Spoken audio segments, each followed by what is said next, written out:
Okay. Yesterday we saw the case of the house that collapsed on a father and son, tragically. And there we saw a conflict between the father's heirs, meaning the brothers of the boy that the house fell on, versus the boy's creditors. Conflict, each one claiming which one died first. That will change the halacha, right?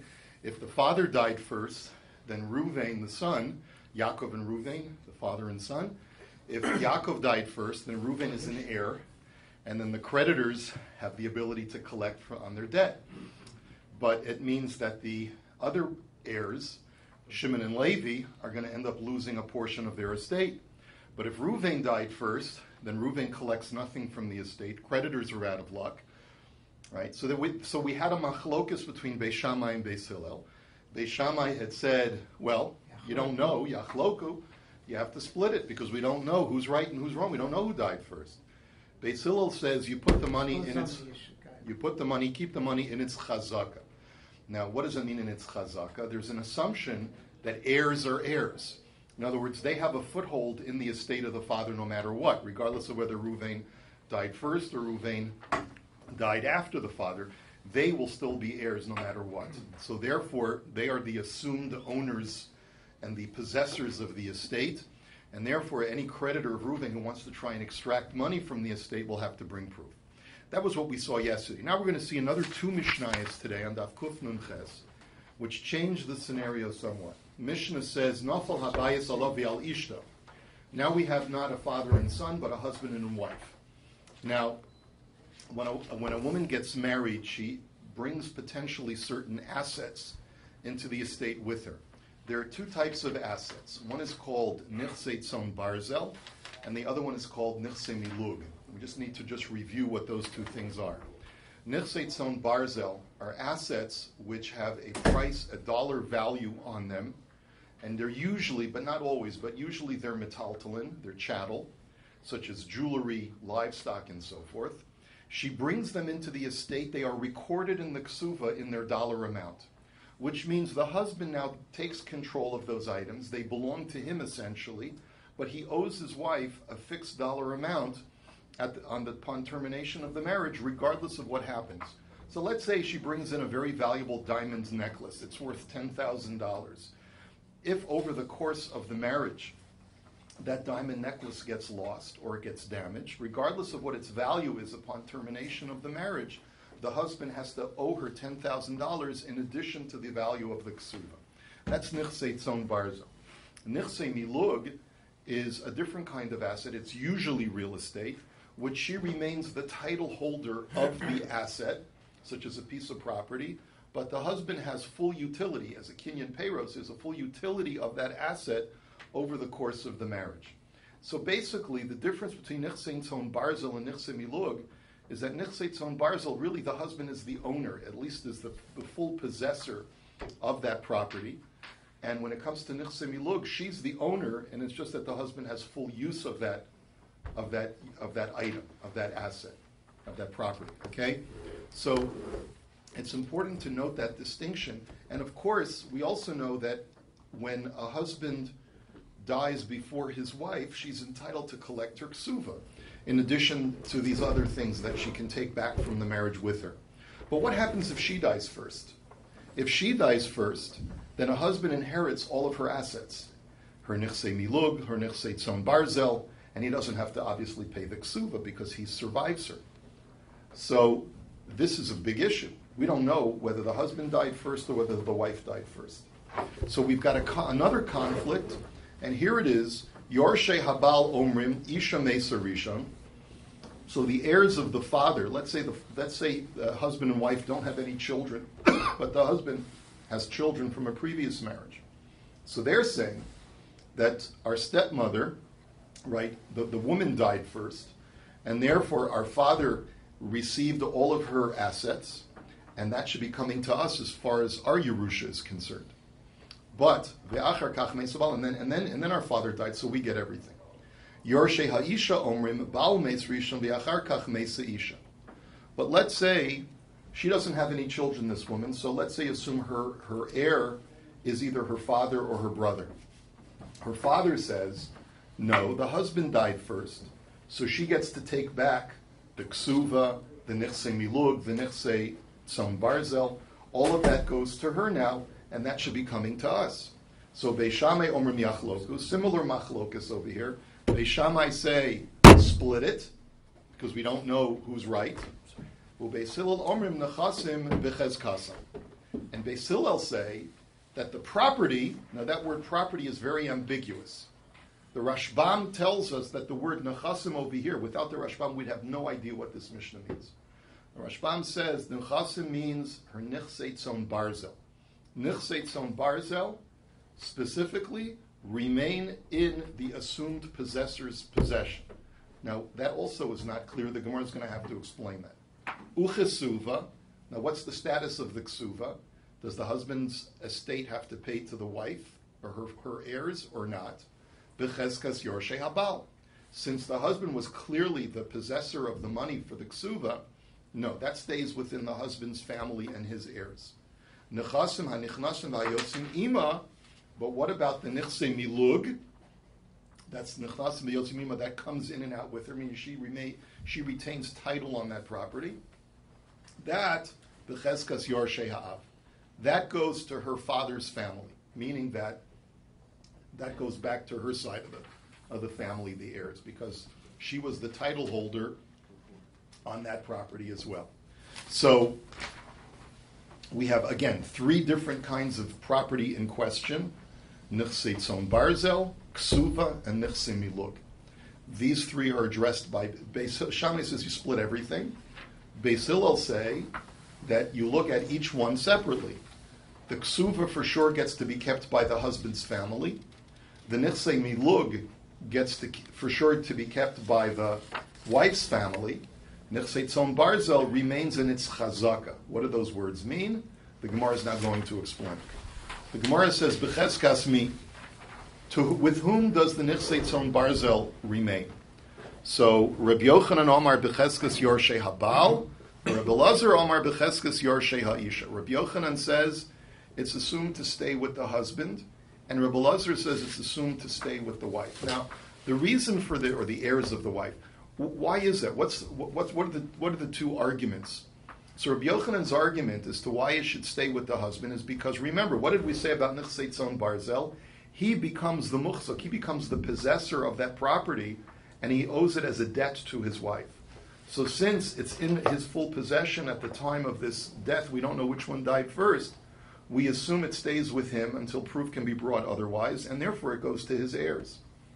But Rabbi Elazar's argument is, wait a minute, she brought the Nichse Tzon Barzel from her family, and therefore, even though the husband took possession of it, but it was recorded as a debt in the ksuva, so therefore it should be assumed to be hers, and therefore, when both of them die, we don't know which one died first, it's assumed to be for her heirs until evidence is brought to the contrary. V'reish Lakish mishum bar kapara omar yachloku. V'chein tani bar kapara hol v'halalu boin lirash v'halalu boin lirash yachloku.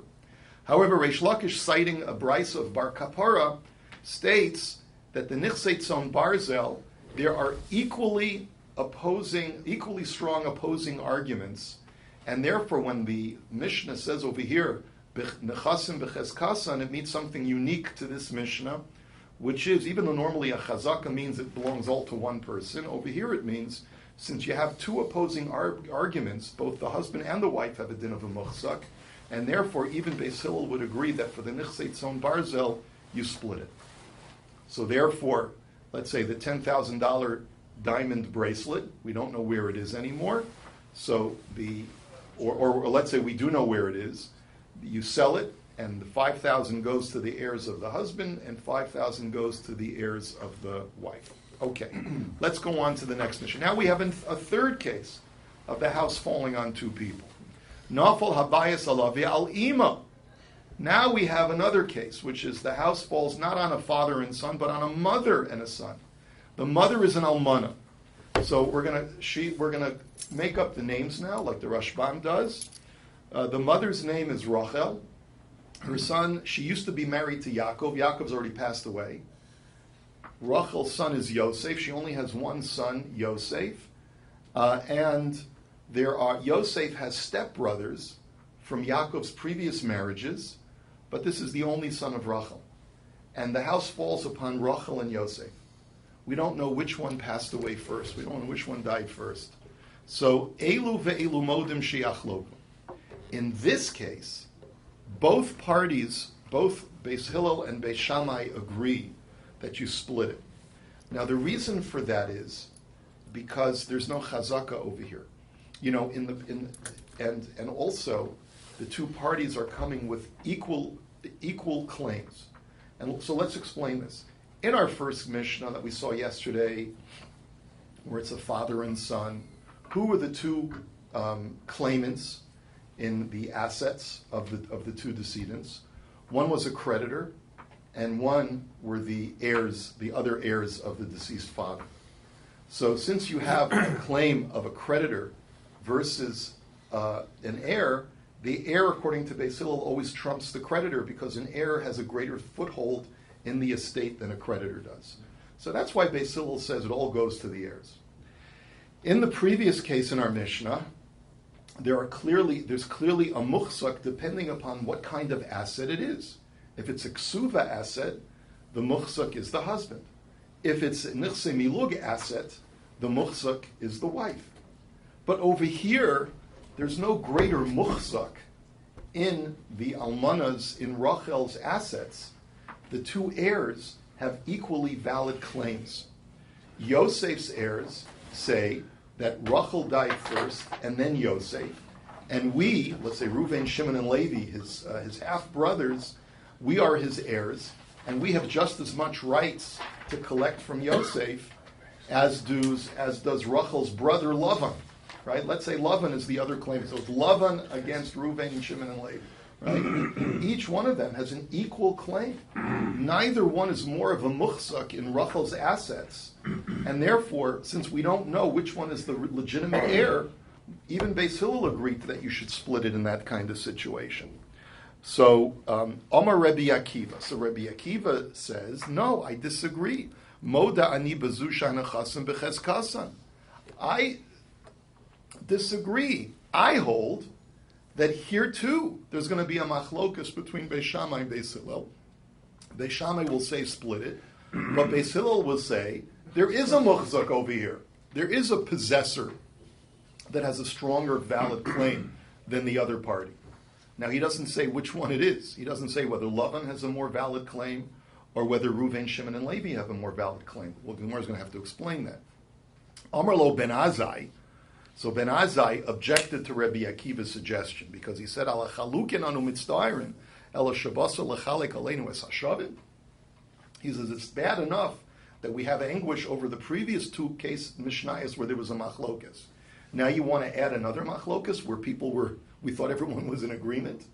In other words, the point is, Rabbi Akiva, why are you trying to create more machlokas?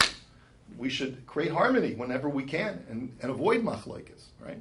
So the Gemara now says, okay, let's go back to Rabbi Akiva's point. He said, I believe that even when the dispute is between Lavan on the one side, coming from his Rachel's heir, and from Yosef's heirs, Reuven, Shimon, and Levi on the other side, I hold that there is a muchzak, that it should go to one of them more than the other.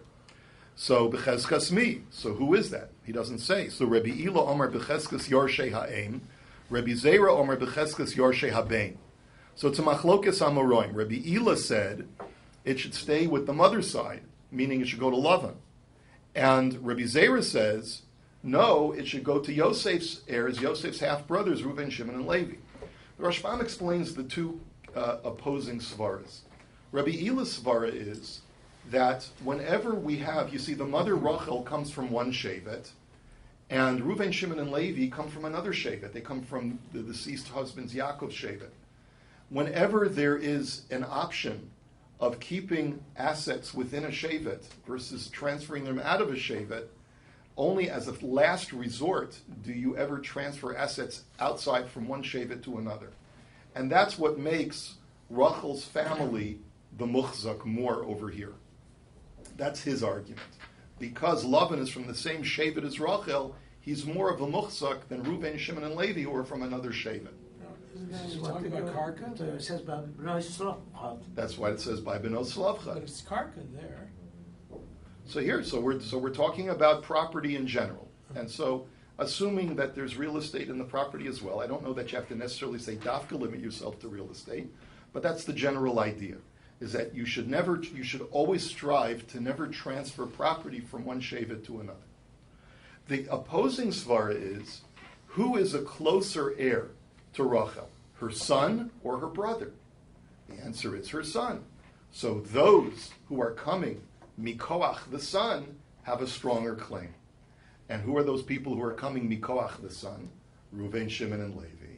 And that's the opposing claim of Rabbi Zera. So the Gemara now says, Kisolik Rabbi Zera come b'shitse de Rabbi Ila. When Rabbi Zera made Aliyah, so he had said this when he was in Bavel, and then he made Aliyah, and he thought about it a little more, he learned the sugya a little bit more, and he has actually changed his mind. And he said, you know what, I think Rabbi Ila makes more sense. So the Rashbam takes out the next 5 words. So Amar Rabbi Zera Shma Mina Avira De'eretz Yisrael Machkim.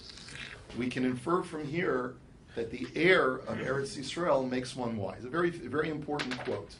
That a lot of times you have one attitude when you live in Chutz La'aretz. When you make Aliyah, you learn a lot of wisdom. Right? You get a lot of wisdom. And we're seeing it even in today, in the Holy Land, even in the secular world, the startup nation. Look at the brilliance of the technological advances that are going in Israel today.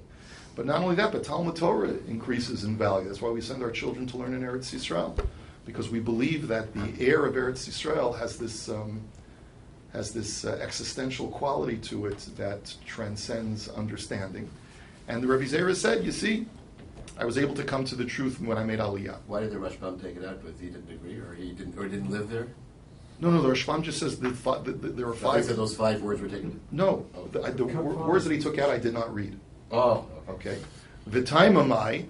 So what's the taka, the reason why we side with Rabbi Ila? What's Rabbi Ila's argument? So Amar Abaye hold v'chsukanachla ba'oso shevet. As I mentioned outside a moment ago, because since Rachel shevet is the current possessor because she belongs to a certain shevet, only as a last resort do we remove assets from one shevet to transfer it to another shevet. And therefore, since Lavan is from the same shevet as his sister Rachel, we give it to him. Amar lo ben Azai ala chalukin anu mitzdarin v'chulei. So ben Azai turns to Rabbi Akiva and he says, it's bad enough that we had a machlokas in the previous 2 cases, why are you creating more machlokas? Amar Rabbi Simloi, Ada Amra ben Azai Talmud Chaver de Rabbi Akiva Hava, the Kamar Le Shabasa. We can infer from this interchange in our Mishnah, from the language of the interchange, that Ben Azai, even though he started off as a student of Rabbi Akiva, he eventually became Rabbi Akiva's colleague. And how do we know that? We know that because he spoke to Rabbi Akiva in a more familiar manner. He spoke to him in the second person. And he said, Rabbi Akiva, why are you, in the second person, creating more machlokas? If Rabbi Akiva was his Rebbe exclusively and not a colleague, he would have addressed him in the third person. Okay, so that's just the Gemara doing as an aside, is just pointing out to us that we see from the language that Ben Azai had advanced to become Rabbi Akiva's colleague as well as a student. Now, Sholchu mitam. So a message was sent from Eretz Yisrael as follows. Ben shalava benichsei aviv b'chaye aviv umeis. B'no motzi miyad halokuchos. V'zuhi shakasha b'dinei mominis. It's a very cryptic statement, but the simple way to translate it is, if a son, during the lifetime of his father, borrows money from his father, and then the father dies, the son can extract from the purchasers. And this, says the final part of the statement, is one of the most difficult laws of finance in halacha. Now, it makes no sense. Son borrows money from his dad, dad dies, and the son can now collect the debt from the buyers. What buyers? Why collect the debt? We're supposed to pay back a debt. So, lo v'may mapik. So first, that's the Gemara's question. What are you talking about? He borrowed money. Why is he extracting? You don't extract money after you borrow it. You pay back after you borrow it. Va'od l'kuchos mayavidite. And furthermore, what do buyers have to do in this whole scenario? If someone legitimately bought assets from a father during his lifetime, no heir of the father after his death has a right to go back to them with recriminations. It was a legal sale. So Ella I Itmar Hachi Itmar. So this, you have to say that this is what the statement means. Ben Shemachar b'nichsei aviv b'chaye aviv umeis. The no motzi miyad halakuchos v'zuhi shekasha b'dinei maminis. What it means is as follows. We're going to talk about 3 generations. Yaakov, Ruvain, and Chanoch, Ruvain's son. That's the Torah called, the firstborn of Ruvain is Chanoch. Let's talk about those 3 generations. Yaakov, Ruvain, and Chanoch. Ruvain, while his father Yaakov is still alive, anticipates that he's going to get a certain asset of his father when his father dies. So he decides to jump the gun. He goes over to someone and says, you know that clubhouse on my father's property? I know my father's going to give that to me after he dies. And so I'm putting it up for sale. Goes ahead and he sells the property. And then Ruvain dies. And then Yaakov dies. So Ruvain dies first, and then Yaakov dies. So the buyers are very happy with their purchase. And Chanoch, the grandson of Yaakov, the son of Ruvain, comes along and he says, I'm sorry, you have no right to that property. Because when my father sold it to you, it didn't belong to him. And the property now is part of my Yerusha. And so I'm taking it back. And here's the money for it, but you got to give it back. So the Gemara says, V'leimru le avuch mazbin va'at mapik. And the reason why this was such a difficult halacha to understand is because why have you stripped the buyers of all of their rights? Why can't they say, what right do you have to interfere? Your father sold it, and so what right do you have to take it away from us? That's the difficulty. That's why the last part of that statement was, the zu hi shekasha b'dinei mamis. This is one of the most difficult laws of finance in halacha. So the Gemara says, umay kusha. I don't understand what the difficulty is. Dilma matzi amar mikoach avua da abba kasina. Why can't Chanoch just say, I'm coming as a legitimate heir of my grandfather, and he was the rightful owner of that clubhouse. My father had no right to sell it to you. It belonged to my grandfather, and I'm my grandfather's heir. And Teda dichsiv tachas avosecha yiyu banecha tisisemo lisarim b'chol haaretz. As the pasuk in Tehillim says, that speaking to a person in the middle generation, your children will arise and take the place of your fathers. Meaning that grandchildren act as surrogates for grandparents. So therefore, Chanoch is a rightful heir of Yaakov, and he has a right to step forward and say, I am a rightful heir to this estate. You have no rights to the clubhouse. My father sold it to you under false pretenses. It didn't belong to him when he sold it to you. And therefore, I'm taking it back. So what's difficult about that? That seems very reasonable. So Ella ikasha hakasha. So the Gemara says, you're right. We have to modify the case just ever so slightly in order to create the difficulty. That ben bechor shemochar chelek bechora b'chaye aviv umeis b'chaye aviv beno motz miyad halakuchos v'zui shekasha b'dinei maminis avu hamazbin ihu mapik. The difficulty is like this. Let's say that clubhouse had been designated as Reuven's not primary Yerusha, but his Bechora Yerusha, which means that Reuven is a Bechor. And his father had said, Reuven, you're going to get a piece of property just like all your brothers, but for your Bechora, for your double portion, that added piece, I'm going to give you the clubhouse. Reuven goes ahead and sells the clubhouse, but then Reuven dies, and then Yaakov dies. It was still not his. One second. So Chanoch now comes along, and he says, I'm sorry, I'm taking it back, because it's rightfully mine. So the difficulty is, what right does Chanoch have to take it when his father is the Bechor? So Chanoch is not the Bechor of Yaakov, so he doesn't have the firstborn rights to that clubhouse. Only Reuven did. So that's the difficulty. So the Gemara says, maybe you'll say, but here too, what's the difficulty? Chanoch is coming as an heir of his grandfather. So the Gemara answers, but that's the difficulty is, that's one thing to say that he has a right to take back something that he would get as a regular heir. Or what right does he have to take back something that he's not a firstborn of his grandfather? So what right does he have to take back the clubhouse, which was designated as the firstborn right? So the Gemara says, Umay kushya. But that also shouldn't be difficult, because Dilma Matzi Omar Mikoach Havua da Abba Ka'asina, Uvamakom Av Ka'imna. But maybe here too, we should say that Chanoch has a right to say that as the rightful son of the firstborn of this family, it is my right to take it back. My father was not authorized to sell it, and since it was designated for the firstborn in the family, I am the only remnant of the firstborn of this family, and therefore I have a right to claim it back for myself. And we saw this example, by the way, when we learned about the daughters of Tzalafchad. If you recall, there was a Mishnah that said, way back a few weeks, a couple months ago, that the daughters of Tzalafchad actually got 3 portions of real estate in Eretz Yisrael. Remember? Yep. One of them was from their father. The second one was because their father was the firstborn, so they got a double portion. And then the third portion was because also from their grandfather, because their grandfather also had assets, and since there were no other, I think what it was is that they were the rightful heirs of Tzalafchad, and since Tzalafchad was out of the picture, they were entitled to a chelek of their grandfather's assets as well. And so basically what it shows you is that they retained, the daughters of Tzalafchad as the rightful heirs of the firstborn, retained the rights of collection of the firstborn portion. And so that's essentially what the Gemara is arguing over here. We still don't understand what's so difficult about this case.